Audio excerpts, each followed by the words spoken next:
देर तक वेट कराई थी आपने भी, प्रेस प्रूस करके एक डॉक्टर नहीं चाहिए थी आपने भी कुछ छोड़ना था। मैं तो कह रहा था बगा ये कोई बात है क्या? हाँ मैं प्रेस में अभी लगभग बैठक जो है हमारी समाप्त की ओर है।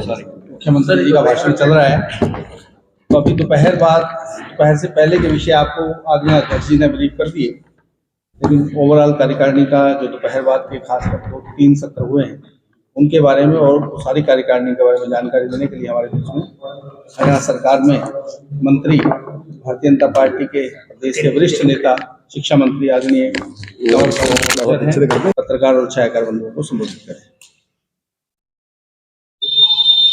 मित्रों, ये हमारी जो प्रदेश पदाधिकारियों को कल आमंत्रित किया गया था उनकी बैठक चली और आज पूरी प्रदेश की कार्यकारिणी की बैठक आज अभी संपन्न होने जा रही है। इसमें कुछ प्रस्ताव भी लेके आए, तो एक प्रस्ताव जो था वो सामाजिक सुरक्षा जोखिम फ्री किसान एवं गरीब कल्याण योजना, इस प्रस्ताव को लेके जो हमारे कृषि मंत्री है जेपी दलाल जी, उस प्रस्ताव को लेके आए और डॉक्टर कमल गुप्ता जी और हमारे पूर्व प्रदेश अध्यक्ष सुभाष बराड़ा जी और हमारे सांसद नैब सैनी जी, उन्होंने इस प्रस्ताव का समर्थन किया। इसके साथ ही मिशन 2024 जो आने वाला चुनाव है, किस प्रकार से उस चुनाव को हमने लड़ना है और किस प्रकार से सफल होना है, और जितने सदस्य हमारे अब हैं 10, उसी प्रकार से 10 के 10 लोकसभा के सदस्य पुनः हमारे जीत कर आए। इसके लिए श्रीमान रामविलास शर्मा जी, हमारे जो बहुत ही सीनियर नेता हैं, उन्होंने, और कैप्टन अभिमन्यु जी ने, और जो यहाँ से सांसद हैं आदरणीय धर्मवीर जी, और प्रदेश में जो हमारे विधानसभा के उपाध्यक्ष हैं रणबीर गंगवा जी, उन्होंने इसके ऊपर अपने अपने विचार रखे और उसके साथ कार्यकर्ताओं ने भी सुझाव दिए। इसके साथ ही जो नगर निगम के चुनाव हैं और नगर परिषद के चुनाव हैं, उसके लिए भी हमने एक टारगेट रखा है कि जो हमारा महिला मोर्चा है, हमारा एससी मोर्चा है और हमारा पिछड़ा वर्ग मोर्चा है, उनको, और युवा मोर्चा, उन चारों मोर्चों को हमने टारगेट दिया कि वो हर बूथ पे 100 सदस्य बनाएंगे। इसी प्रकार से पूर्वांचल और उत्तरांचल प्रकोष्ठ जो है, उनको भी हमने एक टारगेट दिया कि वो सभी उस पे 100 सदस्य बनाने का काम करेंगे। 18 और 19 तारीख को हमारे 308 मंडल हैं। हमारा जो संगठन की वो है, जैसे एक विधानसभा है उसमें औसतन 3 मंडल हमारे हैं, कुछ ऐसे भी हैं जहाँ 4 हैं, तो कुल मंडल जो हमारे यहाँ 308 हैं। तो 18 और 19 तारीख को वहां सभी उन पे हमारी जो मंडलों की बैठक आयोजित की जाएगी। इसी प्रकार से मार्च महीने में जो 2 लाख लाभार्थी हैं, हमने टारगेट रखा कि एक महीने इसमें हम 2 लाख जो लाभार्थी हैं एक महीने में उनसे संपर्क करेंगे, और ये अभियान हमारा चलता रहेगा। जितने भी लाभार्थी हैं उनसे मिलने का काम हमारा चलता रहेगा। इसी प्रकार से 15 से लेके 22 मार्च तक हम 9 मतदाता हैं, उन सभी से संपर्क करना, और 23 मार्च को जो शहीदी दिवस है उस पे 9 मतदाता का सम्मेलन करना। इसी प्रकार से 6 अप्रैल जो है हमारा स्थापना दिवस है। हर बार हम जो हमारे सारे कार्यकर्ता हैं उस पे हम अपने अपने घर पे झंडा लगाते हैं। तो अब की बार का जो हमारा टारगेट है वो 5 लाख घरों पे झंडा लगाने का हमारा टारगेट है। 1 लाख जो हमारे जो पहले से कार्यकर्ता हैं वो, और 4 लाख जो हमारे जो अभी हमने पन्ना प्रमुख जिनको बनाने लग रहे, उन सभी के घरों पे झंडा लहराया जाएगा। और 6 अप्रैल को हम पन्ना प्रमुख सम्मेलन, 6 अप्रैल तक सारे के सारे जो पन्ना प्रमुख हो गए सम्मेलन है उनका हम आयोजन कर लेंगे। ये हमने टारगेट रखा है। और इसके साथ ही हमने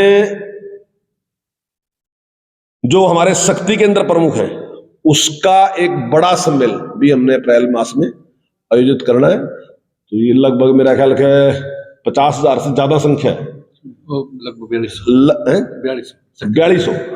हाँ 42 कितने 60 9 के 54, हाँ 5400 के करीब है। 54,000 नहीं है, तो गलती से मैंने 54,000 कह दिया। लगभग 5,000 से ज्यादा संख्या है।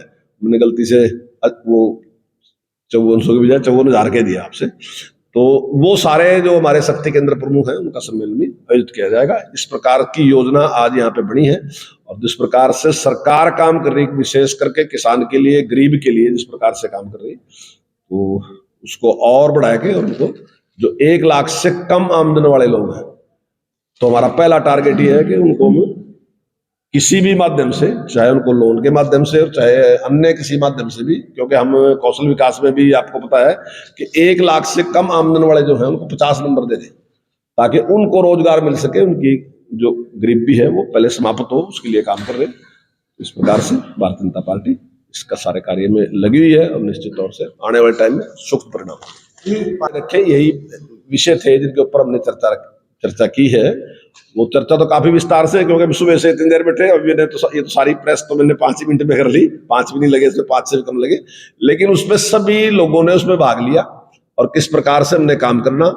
और माननीय मुख्यमंत्री जी ने एक योजना दी कि किस प्रकार से हम गरीबी से मुक्त कर सकते हैं, कोई भी व्यक्ति ऐसा ना रहे जिसकी आमदन 1,80,000 से कम हो।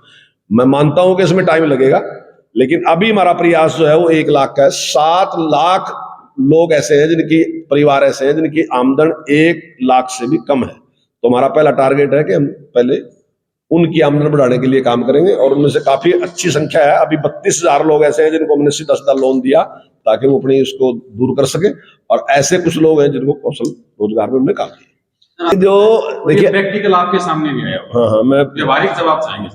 देखिए इस पे मतलब आम रूटीन यही है कि कोई भी व्यक्ति जो है वो बिजली पे लगभग अपनी आमदन का 5% खर्च करता है, और उसी से ये लिया गया कि 9,000 की से ज्यादा जिसका बिल है, तो इसका मतलब उसकी जो कमाई है वो 1,80,000 से साल की ज्यादा है। तो और औसतन अगर आप लगाओगे भी, आप इसका कोई हमारा सर्वे नहीं, ये सबका सर्वे है, सबकी मान्यता है कि इतना खर्च करते हैं लगभग नहीं, मैं ये नहीं कह रहा कि 100% ही सही होगा, मैं 100% नहीं कह रहा, लेकिन आप ये मान के चलोगे 90-95% ये सही है। आप 1-2 केस ऐसा भी ले आएंगे कि जिसकी आमदन कम है और उसका बिल ज्यादा है, लेकिन मैक्सिमम में ये सही है। जबरदस्ती आय को बढ़ा देती है कि थोड़ा व्यवहारिक नहीं, जनता में ITR वाला नियम, इस ITR का नियम है और सब्सिडी माफी का योजना का फायदा उठाने के लिए रिश्तेदारों से लोन ले लिया, उधार ले लिया। मैंने 24-25 पॉइंट है सर, ऐसे तो फिर लगभग पार कर ही देंगे आप 81 से करीब तो छोड़ेंगे नहीं। इस तरीके से देखिए इसमें भी हमने मौका दिया सभी को। अभी जो हमने परिवार पहचान पत्र बनाया, अब उसमें भी कुछ खामियां हैं, मैं ये नहीं कह रहा खामियां नहीं है, हम भी मानते हैं जब इतना बड़ा काम करेंगे तो उसमें कुछ ना कुछ 2%, 4%, 5% खामियां रहेंगी। कोई भी काम कर लो, कोई भी करो, हम करो चाहे कोई और भी करो, वो भी करेगा तो खामियां रहेंगी। लेकिन हमने तुरंत उसके लिए एक मौका दिया कि सभी लोग जाके उसमें उसको ठीक करा सकते हैं और वो अपनी आय अपने आप भर के दे सकते हैं। उसकी जांच करा लेंगे अगर कहीं इस प्रकार का होगा 1-2 केस, लेकिन मैक्सिमम ये ठीक होता है। जिसकी 9,000 इनकम है ना, 9,000 जिसका बिल है, तो लगभग इतना आमदन उसकी होती है। 1,80,000 भी कोई बहुत बड़ी आमदन नहीं है। वैसे ये इतनी आमदन हम नहीं रखी, अगर आप दूसरे प्रदेश में देखोगे तो 1,20,000 से ज्यादा प्रदेशों में किसी में रखी नहीं है गरीबी रेखा की, 1,20 ही है मैक्सिमम, 1,20 से भी कम है। में तो फिर पावर बिल्कुल पावर बढ़ाई। देखिए पंचायत में अगर कहीं से मान लो जमीन एक्वायर हुई दूसरी, तो इस प्रकार से काफी पैसा पंचायत के पास होता, और पहले सरपंच को ये पावर नहीं थी कि उसकी योजना बनाए वो अपने आप बना सके। अब 50 लाख तक की पावर सरपंच को दे दी कि वो स्वयं योजना बनाएगी, उस पर काम कर सकता है। अब भी सरपंचों में जो इस प्रकार की बात है कि जो ऑनलाइन टेंडर हमने किया, तो कुछ लोगों ने इस प्रकार की अफवाह फैलाने का काम किया कि इससे सरपंच की जो शक्तियां हैं वो कम होंगी। मैं दावे के साथ कह सकता हूं कि कोई भी सरपंच आके मुझे समझाए तो दे कि कहां करी हमने सरपंच की ताकत बढ़ाई। आज से पहले क्या था कि जब भी वो काम करता था, इंक्वायरी किसकी होती? सरपंच की। सरपंची छोड़ का भी चला जाता, इंक्वायरी फिर भी पीछे नहीं छोड़ता थी, और काम करने वाले कौन होते? अधिकारी की इंक्वायरी कुछ थी नहीं। अब क्या है कि अगर इंक्वायरी होगी तो ठेकेदार की होगी या अधिकारी की होगी, सरपंच की नहीं होगी इंक्वायरी। सरपंच योजनाकार है, सरपंच पेमेंट देगा, सब कुछ अधिकार सरपंच के पास है, लेकिन इंक्वायरी से सरपंच साफ बच गया, क्योंकि उसका रोल था भी नहीं इससे पहले, वो बेकार में फंसा था, करने वाले कोई और थे, फंसा था बेचारा सरपंच। और इसी प्रकार से नगर निगम में भी हमने बड़ा अमाउंट ऐसा है जिसकी हमने दे दिया कि नगर निगम स्वयं उसकी योजना बनाएगा और वो अपने आप से उससे काम करेगा। सर पूरी मीटिंग में रोजगार को लेकर देखिए रोजगार में जहां तक तो सरकारी नौकरी की बात है, तो सरकारी नौकरी के बारे में भी हमने काफी वैकेंसियां में निकालने लग रहे और बड़ी संख्या में, मैं अनुमान कह रहा है कि लगभग 50,000 के करीब हम नौकरियां आने वाले साल में हम निश्चित तौर से देंगे। इससे ज्यादा दे सकते हैं, तो इतनी नौकरियां हम देने वाले हैं। लेकिन मैं ये नहीं मानता कि सारा रोजगार इससे मिल जाएगा। जैसे मैंने अभी आपसे पहले कहा था कि अगर किसी की आमदन 1 लाख से कम है उसको भी हम लोन देने लग रहे हैं, और अन्य क्षेत्रों में अगर कोई काम करना चाहता है तो उसके लिए भी हम सारी सुविधाएं उपलब्ध कराएंगे। किसी ने फीडबैक दिया होगा इस प्रकार से रोजगार बढ़ाया, इस पे हमने पहले ही हम काम कर रहे हैं और वो सारी बात माननीय मुख्यमंत्री जी ने रखी। मीटिंग में विशेष नहीं, मुख्यमंत्री जी ने रखी वो सारा विषय। पिछड़े जिले हैं जैसे भी, वो जो दौर था जिसकी बात आप करें इंडस्ट्री लगाने की, वो सरकार इंडस्ट्री लगाती थी, वो तो दौर खत्म हो गया। अब सरकार इंडस्ट्री नहीं लगाती कोई भी, और वो बहुत ही हानिकारक भी रहा सरकारों के लिए, क्योंकि सरकार के पास जो टैक्स का पैसा आता था वो सारा का सारा उसमें उड़ जाता था। अब वो तो तरीका नहीं है, सरकार तो कोई इंडस्ट्री लगाएगी, लेकिन सरकार उसके लिए माहौल बनाएगी कि इंडस्ट्री लगनी चाहिए, उसमें कोई लाभ देगी, तो वो काम तो सरकार करेगी, लेकिन सरकार अपने आप इंडस्ट्री अब नहीं लगाती, जैसा अनुमान है। के कारण यहाँ से छोड़ के जा रहे हैं, कोई गुजरात जा रहा है, कोई कलकत्ता, यहाँ से काफी छोड़ के चले गए। नहीं देखिए, अब मेरी नॉलेज में ऐसा नहीं है, लेकिन अगर इंडस्ट्रियलिस्ट कोई आएंगे और वो हमें बताएंगे कि इस प्रकार की सुविधा चाहिए, तो निश्चित तौर से हम सुविधा देंगे।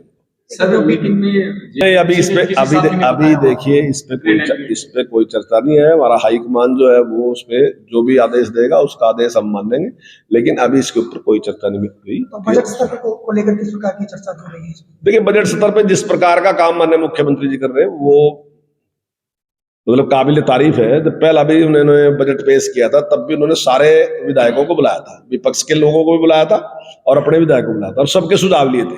आमतौर पे ऐसा माना जाता है कि सुझाव लेते लेते हैं, काम नहीं करते, लेकिन माननीय मुख्यमंत्री जी ने बजट प्रस्तुत किया तो एक एक विधायक का जिक्र किया कि इस विधायक का ये सुझाव था, इस विधायक का ये सुझाव था, और मैंने इसको शामिल किया। पिछली बार भी माननीय मुख्यमंत्री जी ने इसी प्रकार से सभी से उसकी राय ली थी कि भाई अपनी अपनी राय दो। अब की बार भी मंत्रियों के साथ भी, अधिकारियों के साथ भी बैठक की, और जो इंडस्ट्रियलिस्ट है उनके साथ भी, व्यापारी है उनके साथ भी, और विधायकों को भी कहा कि वो अपनी बात रखें। अभी जब हमारा पिछला सेशन था तब माननीय मुख्यमंत्री जी ने विशेष रूप से हाउस में ये बात कही थी कि जब बजट प्रस्तुत हो जाता है उसके बाद उसमें बदलाव करना काफी मुश्किल काम होता है। तो मेरा सभी माननीय सदस्यों से निवेदन है कि उनके पास अगर कोई भी सुझाव है तो वो सुझाव मुझे पहले दे ताकि उसको मैं इंप्लीमेंट कर सकूं। चुनावी बजट होगा बेहतर इस प्रकार का।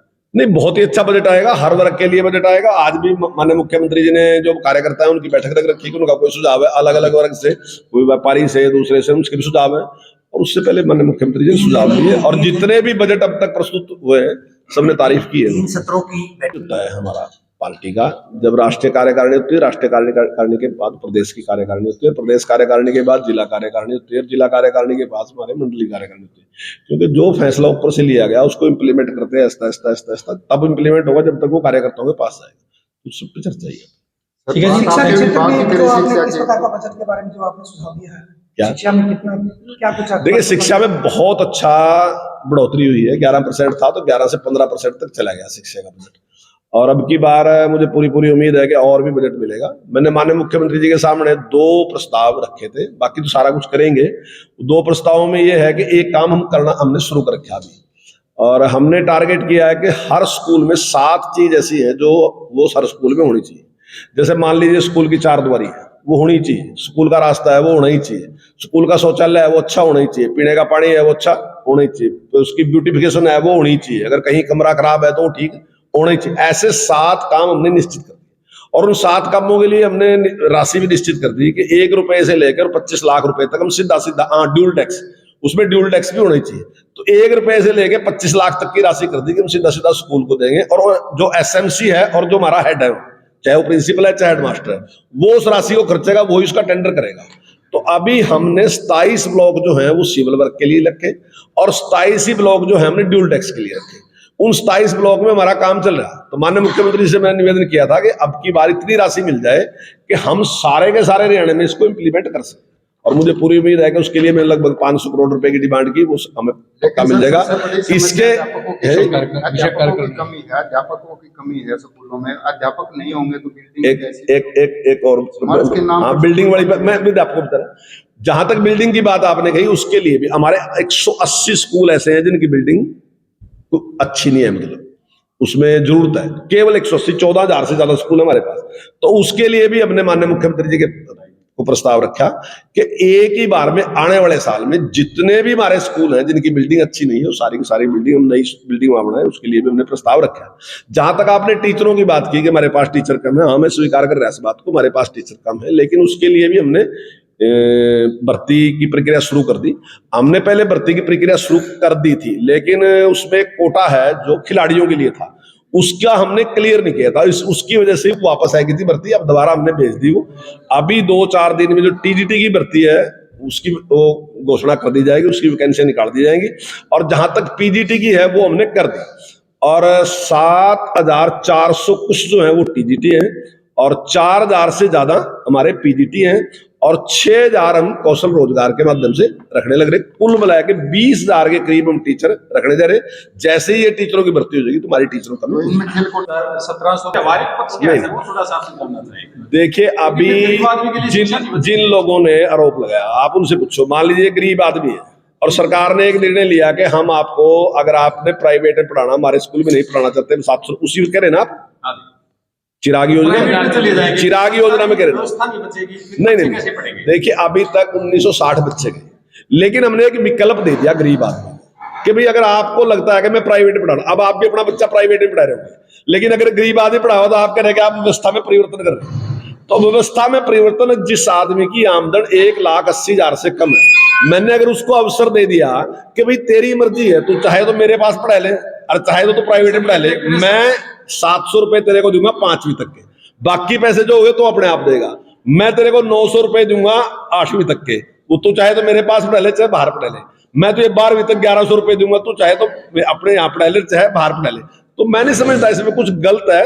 कंपटीशन होना चाहिए। हमारे पास जो हाईली क्वालिफाइड टीचर है हमारे पास, अगर प्राइवेट में और हमारी तुलना करें तो कोई तुलना नहीं है आपस में, तो कंपटीशन तो होना ही चाहिए। हमारे पास इतने अच्छे टीचर हैं और मुझे पूरा यकीन है कि हमारे पे संख्या घटेगी नहीं बढ़ेगी। लेकिन सर उसके बाद तो फिर ये जो प्राइवेट में चले गए, फिर सरकारी स्कूल बचेंगे नहीं गरीब के लिए। फिर ये डीबीटी की तरह आप 1900 रुपए दे रहे हो, फिर वो घटा देंगे। जैसे सिलेंडर भी आप 1100 का सिलेंडर हो गया, 400 के वो सब्सिडी आपके नहीं। इससे आप मुझे ये बताया कि मैं ये जो हम अगर ये योजना लेके आते हैं, इससे गरीब को फायदा है कि नुकसान है? आप गरीब की बात करो, स्कूल चलाने की बात करो, आप उसकी नहीं, गरीब की बात करो। वैसे चर्चा करो तो डायरेक्ट बेनिफिट बंद हो गया सर। 1,000 रुपए जब 1100 का सिलेंडर आ रहा है, देखिए सिलेंडर पे ना देख लेके जाओ, आप स्कूल में रहो, आप उदाहरण सिलेंडर पे ना लेके जाओ, हमने उसको विकल्प दिया। देखिए मेरी बात अभी नहीं, आप मेरी बात सुन। देखो, हम अपने बच्चों को कितना दे रहे हैं? हमने अभी टैब दिए, 6 लाख से ज्यादा टैब हमने अपने बच्चों को दे दिए। हम सुपर 100 चला रहे हैं, हमारे बच्चे IIT में जा रहे, हमारे बच्चे MBBS में जा रहे, और अब की बार उस सुपर 100 को सुपर 600 कर दिया। पहले मुझे बताया तो कहाँ गए IIT में बच्चे, लेकिन हमारे टाइम में जाने लग रहे IIT में भी, हमारे टाइम में MBBS में बच्चे जा रहे। हम अच्छी योजनाएं दे रहे और उसमें कंपटीशन होना चाहिए। क्या बात है? Thank you so much. 3 बैठक अभी समाप्त हुई है जी, क्या मुख्य मुद्दे निकल करके सामने है? मिशन का रोड मैप तैयार हुआ। देखिए, ऐसा है कि जिस तरह से हमारी राष्ट्रीय कार्यकारिणी की बैठक हुई थी, उसी तरह से ही ये धीरे धीरे जो है वो नीचे को धरातल पर डिसेमिनेट होती है। तो उसी के संदर्भ में प्रदेश कार्यकारिणी की जो 2 दिवसीय बैठक थी, आज उसका अंतिम दिन था, और इसमें माननीय मुख्यमंत्री जी की उपस्थिति रही, और इसके साथ साथ जो हमारे केंद्रीय मंत्री भूपेंद्र यादव जी और हमारी जो सुधा यादव जी हैं वो इसमें रही, जो कि पार्लियामेंट जो बोर्ड की मेंबर भी हैं, और जो हमारे प्रदेश अध्यक्ष हैं उनकी अध्यक्षता के अंदर जो है वो सभी कार्यक्रम हुए। तो इसमें मेन जो है वो फोकस इस बात पे रहा कि जैसे आप लोगों को मालूम है कि बहुत ही सशक्त और सर्वस्पर्शी और सर्वसमावेशी बजट जो है वो हमारी सरकार ने केंद्र में जो प्रस्तुत किया है, उसके बारे में जो हमारे आदरणीय मंत्री जी हैं भूपेंद्र यादव जी, उन्होंने विस्तार से सभी कार्यकर्ताओं को बताया। माननीय मुख्यमंत्री जी ने हरियाणा में जो भी सरकार हमारी काम कर रही है उसके बारे में बहुत अच्छी तरह से बताया, और आने वाले समय में जो हरियाणा का बजट रहेगा उसके अंदर अभी क्या जो है वो हमारे कार्यकर्ताओं की तरफ से सलाह मशवरा हो सकता है, उसके बारे में भी उन्होंने इंटरेक्ट किया। इसके साथ साथ जो G20 कंट्रीज जो हैं, उन्होंने जो विजिट जो हमारे इंडिया के अंदर चल रही है और पूरे हिंदुस्तान के अंदर उनकी जगह जगह पर जो है उनकी बैठक हो रही है।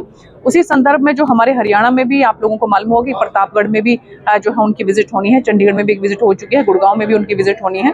उसके बारे में भी जो है माननीय सुधा यादव जी ने G20 जो कंट्रीज हैं उनकी विजिट के बारे में बड़ा विस्तार से बताया, और संगठनात्मक जो चर्चा है उसके बारे में हमारे प्रदेश अध्यक्ष जी ने जो है वो बहुत विस्तार से सभी कार्यकर्ताओं को बताया। पार्टी से जुड़े तमाम मुद्दों पर चर्चा की गई है, संगठन से जुड़े मुद्दों पर चर्चा की गई है। क्या आम आदमी की कोई बात, कोई मुद्दा, कोई इस तरह की कोई समीक्षा की गई है? देखिए, जैसा मैंने आपको पहले भी बताया कि माननीय मुख्यमंत्री जी ने हमारी सभी सांसद गणों की भी बैठक ली थी, सभी जितने भी हमारे जो कार्यकर्ता हैं उनकी भी बैठक ली है। इसके साथ साथ सभी जो हमारे विधायक हैं उनकी भी बैठक ली है कि वो जो भी आम जनता से जुड़ी हुई जो बातें हैं, समस्याएं हैं, कुछ ऐसा उनको लगता है कि बजट के अंदर वो रख सकते हैं, वो बिल्कुल विस्तार से सबसे अलग अलग इसके बारे में चर्चा करेंगे। उसके बाद जो मुझे लगता है कि हरियाणा का बजट प्रस्तुत करेंगे, और जिस तरह से हमारे केंद्र का बजट है उसी तरह से ही हमारे हरियाणा का भी बहुत अच्छा बजट जो है आम जनता के लिए जो बड़ा सुखमय होगा, ऐसा बजट आने वाला है। लोकसभा की 10 सीटें। देखिए, भारतीय जनता पार्टी जो है वो जो चुनावी मोड में तो हर वक्त तैयार रहती है। इसके लिए आप ये मत समझिए कि कोई बैठक हुई है उसके अंदर ही कोई खास इसके बारे में चर्चा होती है। लेकिन प्रदेश अध्यक्ष ये कहते हैं कि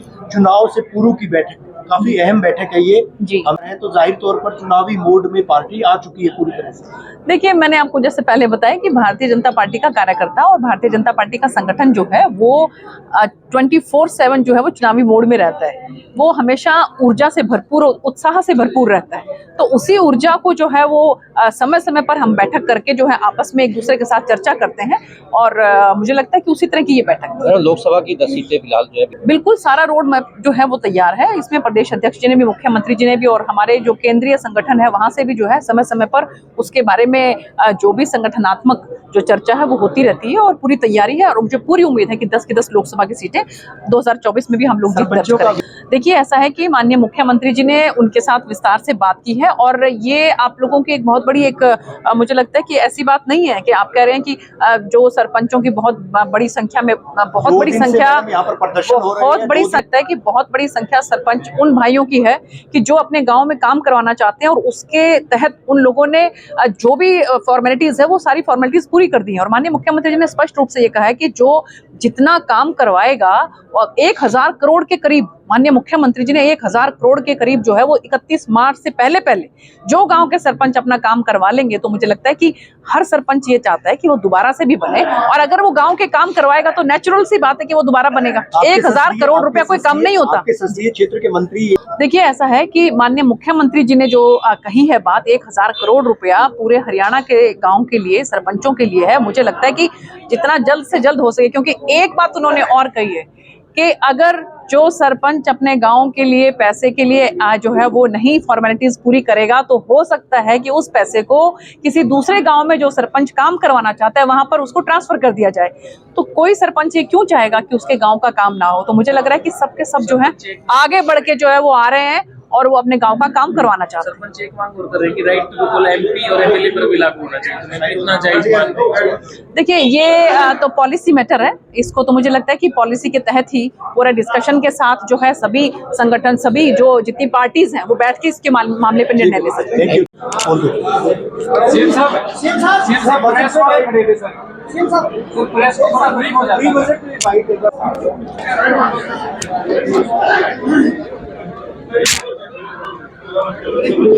बैठकों का दौर लगातार जारी रहा, प्री बजट बैठक भी आयोजित की गई थी, और कहीं ना कहीं फोकस ये था कि जो राष्ट्रीय स्तर का बजट, आपने भी यहाँ पर चर्चा की थी, राष्ट्रीय स्तर का जो बजट पेश किया गया था, ठीक उसी के अनुरूप हरियाणा प्रांत का बजट भी जो है पेश किया जाए। किस तरह की स्ट्रेटेजी? देखिए, पूर्व वित्त मंत्री और हमारे जो अलग अलग प्रकोष्ठ है, व्यापार प्रकोष्ठ है, आर्थिक प्रकोष्ठ है, पूर्व सैनिक प्रकोष्ठ है, समाज के अलग अलग क्षेत्रों में भारतीय जनता पार्टी के अलग अलग प्रकोष्ठ काम करते हैं। इसके साथ साथ अलग अलग क्षेत्र में अलग अलग मोर्चे काम करते हैं। किसान मोर्चा है, युवा मोर्चा है, महिला मोर्चा है, एससी मोर्चा है, पिछड़ा वर्ग मोर्चा है, माइनॉरिटी मोर्चा है। ऐसे सब लोगों को आज हमने 28 लोगों को मुख्यमंत्री जी के साथ बैठाया था, और उन सब को अपने अपने क्षेत्र के सुझाव देने का जो है वो आग्रह किया था कि आप अपने अपने क्षेत्र, जिस क्षेत्र में आप काम करते हो उस क्षेत्र के मुद्दों को उठाइए। उस क्षेत्र की बातों को मुख्यमंत्री जी के संज्ञान में लाइए कि वहाँ की क्या ज़रूरतें हैं। तो एक घंटे भर से भी ज़्यादा समय की एक मैराथन बैठक जो है 1.5 घंटे की मुझे लगता है रही है, जो मुख्यमंत्री जी के साथ हुई है। और ऐसे सब लोगों ने अपने सुझाव भारतीय जनता पार्टी की ओर से ये मुख्यमंत्री जी को रखे हैं। पिछली बार भी एक बैठक इस तरह की हुई थी जब बजट आया था, इस बार भी पहले से ही तय था मुख्यमंत्री जी इसके लिए समय देंगे, तो संयोग आज का ही बना। उन्होंने कहा कि अभी ही सब लोग बैठे यहाँ उपस्थित हैं, मैं भी हूँ, तो एक ऐसे सब ने अपने अपने सुविचार पूर्वक, इसी टोली में से हमारे ज़्यादातर लोग केंद्रीय बजट को ध्यान में रखने वाले भी और केंद्रीय बजट पर अपना संबोधन जो है वो अलग अलग जिलों में जाके दे रहे हैं। काफ़ी सारे सदस्य इसी टोली में से हैं, तो जिन्होंने केंद्रीय बजट को भी समझा है, देश की आर्थिक स्थिति को समझते हैं, आर्थिक सर्वेक्षण के माध्यम से हरियाणा की आर्थिक स्थिति को समझते हैं, और उसी के अनुरूप इन सब लोगों ने आगामी जो अमृतकाल का बजट केंद्र का आया है, ऐसे राज्य का अमृतकाल का बजट, और जैसे केंद्र के बजट में मैक्रो एंड माइक्रो दोनों की चिंता की गई है, यानी 10 लाख करोड़ रुपया पूंजीगत व्यय है उस बजट में, इंफ्रास्ट्रक्चर पे खड़ा किया जा रहा है, 3.25 लाख करोड़ सड़कों पे है, 2,40,000 करोड़ रेलवे पर है। तो इसी तरह से राज्य के बजट पर भी पूंजीगत व्यय पिछली बार हमारा 34% था, और पंजाब का तो कोई 20% से भी नीचे आ गया था, 13-14% शायद था। तो पूंजीगत बजट अच्छा होना केंद्र का भी 1/3 वो बहुत अच्छा लक्षण होता है मैक्रो इकोनॉमी के लिए, बड़ी इकोनॉमी के लिए, क्योंकि जब इन्वेस्टमेंट होता है तो कहते हैं वो पैसा 7 बार घूमता है। लेकिन मैक्रो एंड माइक्रो दोनों का ध्यान रखना पड़ता है। जैसे केंद्र के बजट में भी आप देखेंगे लद्दाख से लेके जनजातियों से लेके मछुआरों तक की चिंता की गई है, तो समाज के हर वर्ग की जैसे चिंता की गई है, ऐसे ही हरियाणा के बजट में जहां मैक्रो लेवल पर ढांचागत सुविधाओं के लिए बजट मुझे लगता है आएगा, जिसके सुझाव सब लोगों ने दिए हैं और अलग अलग वर्गों से भी सीएम साहब खुद मुखातिब होकर ले रहे हैं। और इसी तरह से माइक्रो जो एक आम आदमी की अपनी इकोनॉमी है, उसके लिए भी उसमें व्यवस्थाएं होंगी। इन सुझावों को कितना कंसीडर किया जाए? निश्चित रूप से पिछली बार भी जब सुझाव दिए थे तो बहुत बड़ी मात्रा में उसमें से इम्प्लीमेंट हुए थे, और इस बार भी जो अलग अलग वर्गों से सुझाव आ रहे हैं, तो निश्चित रूप से जन आकांक्षाओं के अनुरूप ही बजट बनाए जाते हैं। बजट एक तरह से आपके पास उपलब्ध संसाधनों का किस प्राथमिकता के साथ खर्च किया जाए, इसका लेखा जोखा नहीं होता। सुझाव को बहुत हेल्दी मन से लिया जाता है, और जब इस लेवल पर काम करते करते बहुत वर्ष हो जाते हैं तो हर व्यक्ति जो है वो सुझाव कैसे कैसे आए, देने वाला भी बहुत मैच्योर होता है, और सुझाव लेने वालों की मैच्योरिटी तो अपने आप में एक बहुत अच्छे लेवल पर होती है। क्या पार्टी संगठन पर का एक तय एजेंडा था जिस पर बात हुई? इसी समय एक पैरेलल बैठक चली हुई थी। हमारे हर प्रदेश कार्यकारिणी का सदस्य किसी न किसी मंडल का पालक है, एक तरह से अभिभावक है, एक तरह से उसका मेंटर है, तो उनके क्या क्या दायित्व हैं वो बैठक पैरेलल चल रही थी, जिसमें मैं और संगठन मंत्री थे। इधर बजट पर सुझाव मुख्यमंत्री जी ले रहे थे। मीटिंग का अवसान हो चुका है, 2 दिन की मैराथन बैठ के चली सर, तो क्या निकल कर सामने आया? मेन एजेंडा जो है उसके अगर चर्चा करें, क्या निकल कर? अगले 6 अप्रैल तक के कार्यक्रमों की एक पूरी श्रृंखला, इसमें 6 अप्रैल का एक मेगा लक्ष्य है, 5 लाख परिवारों, 5 लाख घरों पर एक ही समय भारतीय जनता पार्टी का स्थापना दिवस पर ध्वज फहराया जाए। वो 5 लाख परिवार जो भाजपा के कार्यकर्ता परिवार हैं, तो हर पन्ना प्रमुख के, हर त्रिदेव के, हर कार्यकर्ता के घर पर एक ही समय एक ही दिन ध्वज फहराएंगे। और इतना बड़ा ऑर्गेनाइजेशन का नेटवर्क, उसको उससे पहले उसकी तैयारी के सब एक्टिविटी जो है वो कल से शुरू करके और जो 6 अप्रैल तक करनी है उसका एक कैलेंडर बना है। काफी बड़ी समस्या महंगाई है, जो विषय आते हैं महंगाई को अगर आप देखोगे तो आपको कंपैरेटिवली देखनी पड़ेगी। हमारी महंगाई तो दुनिया के सभी देशों से अभी कम है, अमेरिका से कम है, यूरोप से कम है, पड़ोस में पाकिस्तान का तो बुरा हाल है, श्रीलंका का बुरा हाल है, न्यूजीलैंड से कम है, इंग्लैंड का भी हाल अच्छा नहीं था, इसलिए प्राइम मिनिस्टर छोड़े। कई देशों के प्राइम मिनिस्टरों ने इस समय में रोते हुए इस्तीफे दिए हैं, उधर से हमने देखे। तो हमारी इकोनॉमी काफ़ी सुदृढ़ है, महंगाई हमारे यहाँ कंट्रोल्ड है, और बेरोजगारी के जो आंकड़े कांग्रेस की एक निजी कंपनी लेकर आती है, जैसे मैंने पहले भी कहा था, उसकी बहुत विश्वसनीयता नहीं है। ये तो वो राज्य है कि जिन राज्यों में उन्होंने बेरोजगारी के आंकड़े हमसे 1/3 दिखा रखे हैं, उनके लोग यहाँ नौकरी करते हैं, आते हैं। 4.5 लाख तो खेती में आते हैं, तो ऐसी कंपनी का विश्वास कैसे कर सकते हैं? चुनाव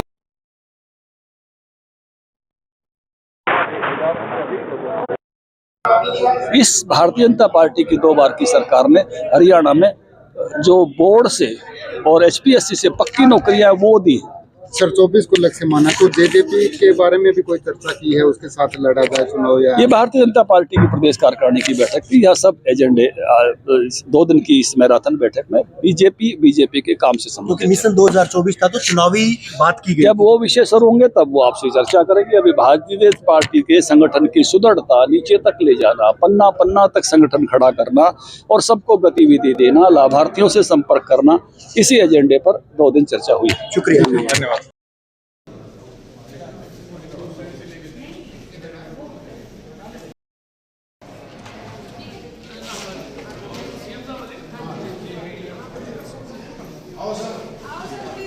जी